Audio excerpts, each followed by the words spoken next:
ये और कोई नहीं बल्कि युवराज यश प्रताप सिंह थे। आज राजकुमारी चांदनी की वजह से उनकी नींद उड़ चुकी थी। वो जैसे ही राजकुमारी चांदनी को दूर से देखते हैं, वो मन ही मन बोलते हैं, मेरी रातों की नींद उड़ाकर खुद चैन से सो रही है आप, ये तो बुरी बात है। इतना बोलकर वो राजकुमारी चांदनी की तरफ आगे बढ़ जाते हैं।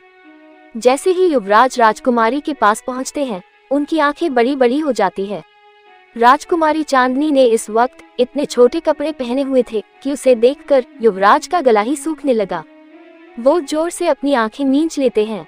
पहली चीज तो ये थी कि उन्हें समझ में नहीं आ रहा था कि इतने विचित्र विचित्र वस्त्र राजकुमारी चांदनी के पास कहाँ से आए हैं। युवराज इतना तो समझ रहे थे कि ये वस्त्र प्रतापगढ़ का नहीं है। अचानक से ही युवराज को याद आता है कि महाराज उदय प्रताप सिंह और महारानी सुमित्रा देवी ने 2 साल पहले चांदनी को लाया था और उसकी पहचान सिर्फ अपने मित्र की पुत्री बताया था, जो अपने राज्य की राजकुमारी है, लेकिन इससे ज्यादा उन्होंने राजकुमारी चांदनी की कोई भी जानकारी नहीं दी। युवराज को अपने माता पिता पर इतना भरोसा कि उन्होंने राजकुमारी चांदनी के बारे में जांच पड़ताल करना जरूरी नहीं समझा। लेकिन आज युवराज के मन में इच्छा जाग गई ये जानने की कि राजकुमारी चांदनी कौन है और कहां से आए है। अगर वो अकेले ही इतने सारे लोगों से लड़ने की ताकत रखती है, तो फिर पिछले 2 साल से वो मासूम और डरपोक लड़की बनकर क्यों थी। युवराज यश प्रताप सिंह के मन में हजारों सवाल थे राजकुमारी चांदनी को लेकर। वो अपनी सोच से बाहर आते हुए राजकुमारी चांदनी को देखने लगते हैं। इस वक्त उनकी आंखों के सामने राजकुमारी चांदनी के गोरे गोरे मक्खन जैसे पैर थे। युवराज भी बेशर्मों की तरह राजकुमारी के पैरों को निहार रहे थे। सोने की वजह से राजकुमारी चांदनी का टॉप थोड़ा ऊपर खसक गया था। वो उनकी गोरी और पतली कमर को निहार रहे थे। आज राजकुमारी चांदनी का बदन युवराज को बहुत ही ज्यादा लुभावना लग रहा था। उनके अंदर राजकुमारी के कमर को छूने की इच्छा का ब्लास्ट हुआ। वो जोर से अपनी मुट्ठी बना लेते हैं। वो इस बात को स्वीकार नहीं करना चाहते थे, लेकिन राजकुमारी चांदनी को इस अवस्था में देखकर युवराज बहक रहे थे। वो आगे बढ़कर राजकुमारी के ऊपर चादर डाल देते हैं। चांद की रोशनी में राजकुमारी चांदनी का बेदाग चेहरा खिल रहा था। राजकुमारी की आंख नाक से होते हुए युवराज की नजर सीधा उनके होठों पर चली गई। वो अपनी लोअर लिप को बाइट करने लगे। वो मन ही मन खुद को हजारों गालियां दे चुके थे। आप ये क्या कर रहे हैं युवराज? ये आपसे उम्र में कितनी छोटी है, आप उनके बारे में ऐसा नहीं सोच सकते। युवराज समझ चुके थे कि राजकुमारी चांदनी के पास आना तो उनकी सबसे बड़ी गलती थी। अपने कक्ष में तो वो वैसे भी बिना नींद के लेटे हुए थे, लेकिन अब राजकुमारी को देखकर उनके ख्यालों में अब बस वही रहने वाली है, जिसकी वजह से अब उन्हें नींद नहीं आने वाली। यही सब सोचकर युवराज अपने दांत पीस लेते हैं और वहां से चले जाते हैं। थोड़ी देर और राजकुमारी चांदनी के पास रुकने से वो अपने भावनाओं से नियंत्रण खो सकते हैं। वो चुपचाप वहां से निकालकर सीधा अपने कक्ष में आ जाते हैं। राजकुमारी के कक्ष के द्वार पर खड़े सैनिकों के अंदर इतनी हिम्मत नहीं थी कि वो लोग युवराज को अंदर जाने से रोक सके, और जाने से पहले युवराज ने इन्हें सख्त हिदायत ली थी कि उनके यहाँ आने के बारे में राजकुमारी चांदनी को पता नहीं लगना चाहिए। अगली सुबह रात को दवा लेकर जल्दी सोने की वजह से राजकुमारी चांदनी की नींद सुबह जल्दी ही खुल गई। वो उठकर जल्दी से फ्रेश होने के लिए चली जाती है। आज भी उन्होंने कल के ही जैसे कपड़े पहने हुए थे। लहंगे की जगह पर पटियाला कम से कम लहंगे से तो अच्छा है। कोष्टक बेचारी राजकुमारी चांदनी उर्फ एंजेलिना लहंगे में 5-6 बार से ज्यादा बार गिर चुकी है। उन्होंने आज बेहद ही खूबसूरत लाल रंग की चोली के साथ लाल रंग का पटियाला और कत्थक रंग की जालीदार ओढ़नी को ओढ़ रखा था। आज का उनका लुक देखकर किसी के भी दिल की घंटी बज सकती थी। हालांकि उन्होंने गहने बहुत कम पहने हुए थे, पर फिर भी वो किसी अप्सरा से कम नहीं लग रही थी। तैयार होने के बाद राजकुमारी चांदनी सीधा अपने लैब में चली जाती है। उनका लैब उनका पसंदीदा जगह है। पहले तो वो अपने रॉकेट की लोकेशन चेक करती है। रॉकेट पृथ्वी की कक्षा से बाहर जा चुका था और बड़े ही तेज रफ्तार से चांद की तरफ बढ़ रहा था। उसके बाद राजकुमारी चांदनी लक्ष्य की तरफ देखने लगती है। लक्ष्य की तरफ देखते ही अचानक से उन्हें अपने पेट में दर्द होने लगता है। वो नॉर्मल लड़कियों की तरह नहीं थी जो छोटी छोटी बातों पर रोने लगे, लेकिन आज जो उन्हें तकलीफ हो रही थी वो वाकई में बहुत दर्दनाक था। राजकुमारी चांदनी अपना पेट पकड़कर जमीन पर गिर गई। अब तक उनका चेहरा पीला पड़ चुका था। वक्त के साथ साथ उनका दर्द बढ़ता ही जा रहा था। लक्ष्य चुपचाप राजकुमारी चांदनी को देख रहा था, लेकिन मूव नहीं कर रहा था, क्योंकि उसे अभी तक कोई ऑर्डर ही नहीं मिला था। ऐसे ही दर्द बर्दाश्त करते हुए अचानक से ही राजकुमारी चांदनी के मुंह से खून आने लगता है। राजकुमारी चांदनी जोर से अपनी आंखें बंद कर लेती है और जमीन पर पड़ी रहती है। वहां का माहौल बहुत ही ज्यादा टेंशन भरा हो चुका था। राजकुमारी चांदनी को इतनी तकलीफ में देखकर ऐसा लग रहा था जैसे अगले ही पल उनके शरीर से उनकी जान ही बाहर निकल जाएगी। इस वक्त राजकुमारी चांदनी की हालत इतनी ज्यादा बुरी थी कि वो लक्ष्य को टेम्पररी एंटीडोट लाने के लिए बोल भी नहीं सकती थी, क्योंकि लक्ष्य के पास पैर ही नहीं है। अब तक लक्ष्य का रोबोटिक हाथ तैयार हो चुका था, बस पैर तैयार करने के बाद उस पर ह्यूमन स्किन को अच्छे से चढ़ाना था, जो इंसानों की कोशिका से ही बना हो। राजकुमारी चांदनी से बिल्कुल भी दर्द बर्दाश्त नहीं हो रहा था। वो जानती थी कि अगर उन्होंने इंजेक्शन नहीं लिया तो उनका दर्द और बढ़ता जाएगा। वो जोर से अपनी मुट्ठी बंद कर लेती है और अपने दांत पीसते हुए जबरदस्ती खड़ी होती है। वो जल्दी से इंजेक्शन निकालकर उसमें दवा फुल करती है और अपने हाथ में इंजेक्ट करती है। इस बीच राजकुमारी चांदनी का दर्द इस हद तक बढ़ चुका था कि अगले ही पल वो बेहोश हो जाती है। लेकिन बेहोश होने के पहले उनके मुंह से एक ही शब्द निकलता है, हेल्प मी लक्ष्य, प्लीज डू समथिंग।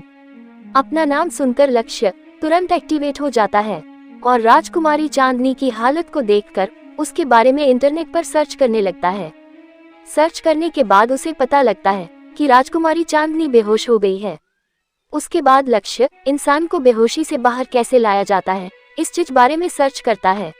सबसे पहले तो वो मदद के लिए सार्थक उर्फ युवराज सम्राट सिंह को कांटेक्ट करता है। उसके बाद लैब में रखे हुए पानी के बोतल को लेकर राजकुमारी के ऊपर पानी फेंक देता है। जब लक्ष्य को लगता है कि उसने मदद कर दी है, तब वो वापस से डीएक्टिवेट हो जाता है। पानी पड़ने की वजह से राजकुमारी का कॉन्शियस माइंड एक्टिव हो जाता है। वो होश में आ चुकी थी, बस मूव नहीं कर पा रही थी। एक तरह से वो स्लीपिंग पैरालिसिस की स्टेट में थी। कोष्टक, इस बार उन्होंने इंजेक्शन लेने में देर कर दिया था, तभी वहां पर जल्दी से सार्थक आ जाता है। राजकुमारी चांदनी को जमीन पर बेहोश देखकर सार्थक टेंशन में आ जाता है। वो जल्दी से जाकर राजकुमारी को उठाकर और लैब को वापस से बंद करके राजकुमारी को वो ब्रेसलेट पहना देता है। राजकुमारी चांदनी को अपनी बाहों में लिए हुए युवराज सम्राट सिंह जल्दी से उन्हें उनके कमरे में लाते हैं और बेड पर लेटा देते हैं। वो जल्दी से अपने पॉकेट से एक इंजेक्शन निकलते हैं, जो उन्होंने लैब में घुसते ही अपने मुट्ठी में रख लिया था। वो बिना देरी किए राजकुमारी को इंजेक्शन चुभा देते हैं। थोड़ी ही देर में राजकुमारी चांदनी नॉर्मल होने लगती है। राजकुमारी ने जो खुद को इंजेक्शन दिया था, उसकी वजह से उनका दर्द कम हो गया था, लेकिन इतनी देर तक दर्द में रहने की वजह से वो बेहोश हो गई थी। और सार्थक ने अभी जो इंजेक्शन दिया है वो ताकत का इंजेक्शन है। अब धीरे धीरे राजकुमारी चांदनी नॉर्मल होने लगी थी। ये सब कुछ सिर्फ आधे घंटे के अंदर में हुआ है। अभी सुबह के 5:30 बज रहे थे। राजकुमारी चांदनी और सार्थक के घड़ी में, वरना उस जमाने के लोगों के अनुसार उस वक्त दूसरा पहर चल रहा था। राजकुमारी चांदनी की ऐसी हालत को देखकर सार्थक को मार्क्स और स्मिता पर बहुत गुस्सा आ रहा था। सार्थक भी इस बात को बहुत अच्छे से जानता था कि इन दोनों लैला मजनू की जोड़ी ने मिलकर एंजेलिना को कितना खतरनाक रख दिया हुआ है।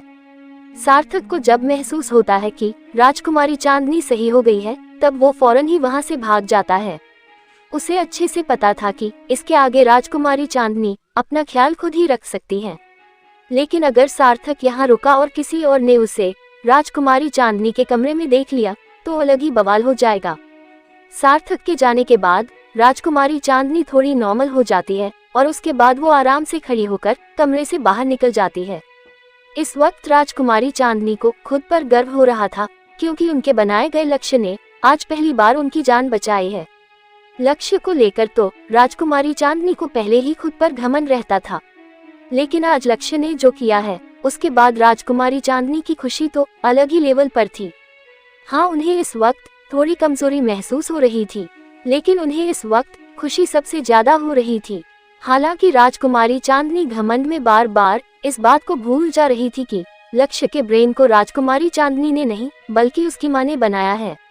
कमरे से बाहर निकलने के बाद वो इधर उधर भटकने लगी। इधर उधर भटकने के बाद उनकी नजर सबसे पहले अभ्यास के मैदान में गई। वहां पर इस वक्त युवराज यश प्रताप सिंह और कुछ सैनिक आपस में युद्ध का अभ्यास कर रहे थे। इनमें से किसी ने भी ऊपर से कुछ भी नहीं पहना था। राजकुमारी चांदनी के मन में अचानक से ही एक बात आती है, इस जमाने में रहने के लिए मार्शल आर्ट के साथ साथ तलवारबाजी भी सिखाना जरूरी है। अपने जमाने में राजकुमारी चांदनी ने बंदूक से निशाना लगाना सीखा था, लेकिन उन्हें तीर से निशाना लगाना नहीं आता और इस जमाने में हर लड़ाई तलवार से लड़ी जाती है। वो मन ही मन बोलती है, यहाँ का राष्ट्रीय हथियार तलवार है, मुझे भी इसे इस्तेमाल करना सीख ही लेना चाहिए। हमारे यहाँ हम बहुत सारे गैजेट के जरिए सिक्योरिटी को बहुत टाइट करके रखते थे, लेकिन यहाँ पर तो ऐसा कुछ भी नहीं है। क्या ही पता कब कौन आकर हम पर जानलेवा हमला कर दे, पहले से ही तैयार रहने में क्या हर्ज है। राजकुमारी चांदनी उर्फ एंजेलिना की यही तो एक आदत है, या यूं कहे तो ज्यादा नहीं है कि उसे हर चीज में परफेक्ट बनना होता है। उन्हें तलब है हर कुछ सीखने की और समझने की, और अब जब उन्होंने फैसला कर ही लिया है कि उन्हें अब इसी दुनिया में रहना है, तो फिर उन्हें तलवारबाजी सीख ही लेनी चाहिए। वैसे भी साल 2104 राजकुमारी चांदनी उर्फ एंजेलिना के रहने लायक नहीं रह गया है। मरने से पहले एंजेलिना के दुश्मनों ने इंक्लूडिंग मार्क्स और स्मिता ने उसे पूरी दुनिया में बदनाम कर दिया था। उसे एक पागल और सनकी साइंटिस्ट का करार दे दिया गया था, जो सिर्फ अपने एक्सपेरिमेंट के लिए बेकसूर लोगों को मारकर अपना प्रोजेक्ट कंप्लीट करते हैं। हर तरफ इसी न्यूज को ब्रॉडकास्ट किया जा रहा था। उसकी डॉक्टर एंजल आर वाली पहचान तो सुरक्षित है, क्योंकि वो पहचान गुप्त है, इसके बारे में कोई नहीं जानता। लेकिन उसकी डॉक्टर एंजेलिना वाली पहचान सब जानते हैं, और डॉक्टर एंजेलिना बहुत बुरे तरीके से उस दुनिया में बदनाम है। अगर एंजेलिना कभी भी वापस अपने दुनिया में गई, तब वहाँ के लोग उसे चैन से जीने नहीं देंगे। यही सब सोचकर राजकुमारी चांदनी उदास हो जाती है, और अगले ही पल उसे मार्क्स और स्मिता पर बहुत गुस्सा आता है। राजकुमारी चांदनी ने सोच लिया था कि अब वो भी मार्क्स और स्मिता को उनकी ही कड़वी दवा का स्वाद चखाएगी। वो जब जब स्मिता और मार्क्स के बारे में सोचती थी, तब तब उसे बहुत गुस्सा आता था। राजकुमारी चांदनी अपने ख्यालों से बाहर आते हुए बोलती है, यहाँ पर आने के बाद मैं बहुत ही ज्यादा आलसी हो गई हूँ। पहले मेरा सारा वक्त सिर्फ और सिर्फ मेरे लैब के नाम पर होता था, पर आजकल मैं अपना सारा वक्त सिर्फ ये प्रतापगढ़ घूमने में बिता रही हूँ। मुझे खुद को इस दुनिया में सही से रहने के लिए और स्ट्रांग बनना होगा, साथ ही अपने IQ लेवल को बढ़ाना होगा। इसी सब चीजों को सोचते हुए राजकुमारी चांदनी अभ्यास के मैदान की तरफ बढ़ जाती है, जहां पर अभी भी युवराज यश प्रताप सिंह अभ्यास कर रहे थे। राजकुमारी चांदनी को तो वैसे भी युवराज यश प्रताप सिंह से कोई लेना देना नहीं था। उन्हें बस खुद को स्ट्रांग बनाना है और तलवारबाजी सीखनी है।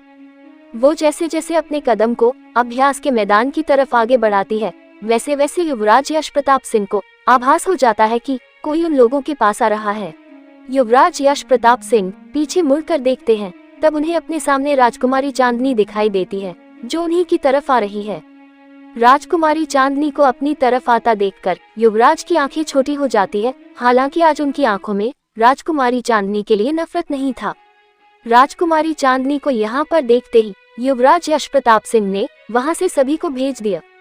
इस वक्त इस बड़े से मैदान में सिर्फ युवराज प्रताप सिंह और राजकुमारी चांदनी थी। वो राजकुमारी चांदनी को ऊपर से नीचे तक देखते हुए बोलते हैं, ये किस प्रकार के वस्त्र पहन रखे हैं आपने, और कहाँ से सिलवाया है आपने ऐसा वस्त्र? आज से पहले तो हमने कभी भी ऐसा किसी को भी पहने हुए नहीं देखा। राजकुमारी चांदनी युवराज की बातों को सुनती है, लेकिन एटीट्यूड दिखाते हुए वो युवराज की बात को फुल इग्नोर करते हुए अपनी बात बोलती है, ओ तो युवराज तलवार चलाने का अभ्यास कर रहे हैं। जब युवराज देखते हैं कि राजकुमारी चांदनी उनकी बातों को इग्नोर कर रही है, तब उन्हें बहुत गुस्सा आता है। वो बेहद ही रूखे स्वर में जवाब देते हैं, जी बिल्कुल, हम यहाँ के युवराज हैं और कुछ ही समय बाद यहाँ के महाराज बनने वाले हैं, तो हमें भी मजबूत बनना होगा।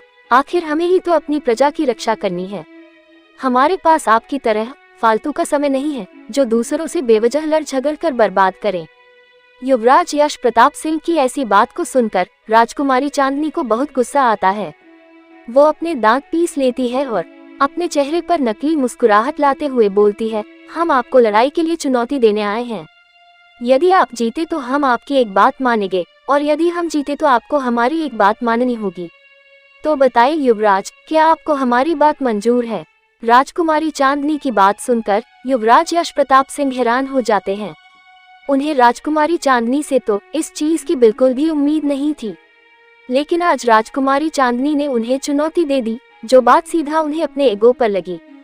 युवराज यश प्रताप सिंह ने तो कल बाजार में ही देख लिया था कि राजकुमारी चांदनी अकेले ही 20 लोगों से ज्यादा से लड़ सकती है, और तभी तो राजकुमारी चांदनी में इतनी हिम्मत है वो युवराज यश प्रताप सिंह को लड़ाई के लिए चुनौती दे सके। लेकिन युवराज यश प्रताप सिंह उस प्रकार के इंसान नहीं थे जो किसी स्त्री से लड़ाई करे। वो अपने ईगो को साइड में रखते हुए राजकुमारी चांदनी से बोलते हैं, ठीक है, हम पहले ही हार मानते हैं, बताइए क्या चाहती हैं आप हमसे। युवराज इस बात को बहुत अच्छे से समझ चुके थे कि राजकुमारी चांदनी उनसे कुछ चाहती है, लेकिन सीधे सीधे वो बोलना नहीं चाहती। वहीं युवराज को शुरुआत में ही हार मानता देखकर राजकुमारी चांदनी एकदम हैरान हो जाती है। युवराज यश प्रताप सिंह को अपने सामने हार मानने पर मजबूर करना कोई छोटी बात नहीं थी। अगर आज राजकुमारी चांदनी की जगह कोई और होता तो युवराज उसे बिल्कुल नहीं छोड़ते। खैर, राजकुमारी चांदनी इस बात को इग्नोर करते हुए युवराज को ताना मारते हुए बोलती है, अच्छा हुआ आपने पहले ही हार मान ली, वरना हम आपको बहुत बुरे तरीके से हराने वाले थे। राजकुमारी चांदनी की इस बात पर तुरंत ही युवराज को गुस्सा आने लगा। उन्हें खुद के ही फैसले पर गुस्सा आ रहा था। उन्हें समझ में नहीं आ रहा था कि उन्होंने राजकुमारी चांदनी के सामने हार मानी ही क्यों। वही राजकुमारी चांदनी आगे बोलती है, हम बस इतना चाहते हैं कि हमें भी तलवारबाजी आनी चाहिए, इसीलिए आपको हमारे लिए एक शिक्षक का बंदोबस्त करना होगा। राजकुमारी चांदनी की बात को सुनकर युवराज यश प्रताप सिंह की आंखें छोटी हो जाती है, लेकिन अगले ही पल उनके चेहरे पर डेविल स्माइल आ जाती है। वो अपने कदम आगे बढ़ाकर राजकुमारी के बेहद ही करीब जाकर उनके कान में बोलते हैं, किसी शिक्षक की क्या जरूरत है, हम हैं ना आपको सिखाने के लिए। राजकुमारी चांदनी को अपने इतने करीब महसूस करके युवराज का दिल बहुत जोर जोर से धड़कने लगा।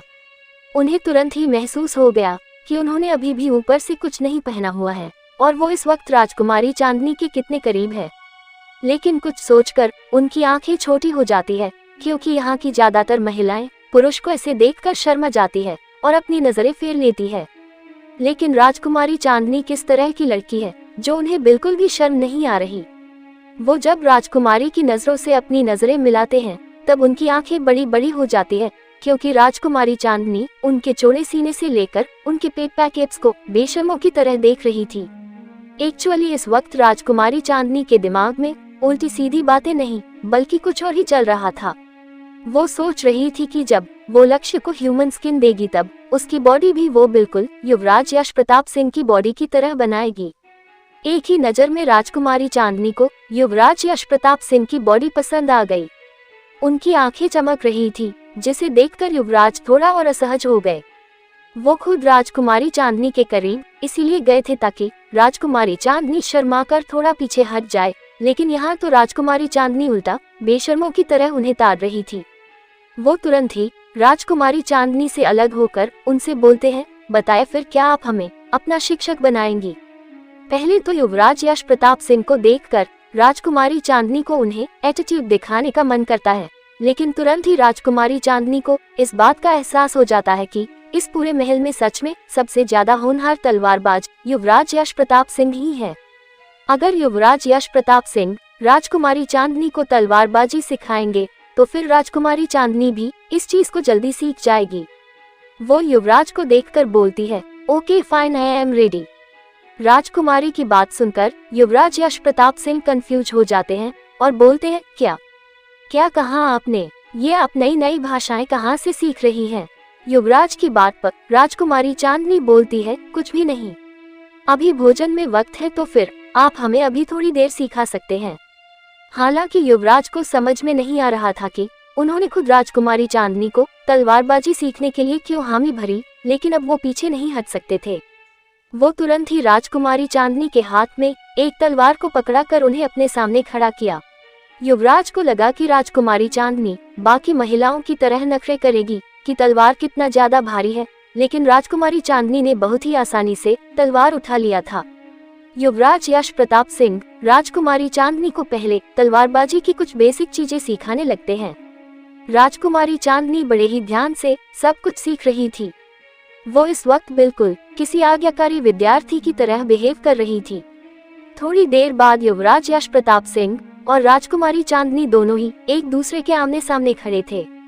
युवराज यश प्रताप सिंह की आंखों में इस वक्त कोई भाव नहीं थे। राजकुमारी चांदनी अपने दुपट्टे को अपने गले से निकालकर अपने कमर में अच्छे से बांध देती है। राजकुमारी चांदनी की इस हरकत की वजह से युवराज की नजर सीधा राजकुमारी की कमर पर चली जाती है, जो थोड़ा थोड़ा दिख रहा था। इस बात से तो युवराज भी इनकार नहीं कर सकते थे कि राजकुमारी को और उनके शरीर को भगवान ने बहुत ही फुर्सत में बनाया है। आखिर इस शरीर पर युवराज यश प्रताप सिंह जैसे इंसान का भी दिल पिघल रहा है। वो खुद पर गुस्सा करते हुए अपनी नजरें फेर लेते हैं। राजकुमारी चांदनी उनसे उम्र में 8 साल छोटी थी। वो राजकुमारी चांदनी के बारे में ऐसी बातें सोचना भी नहीं चाहते थे।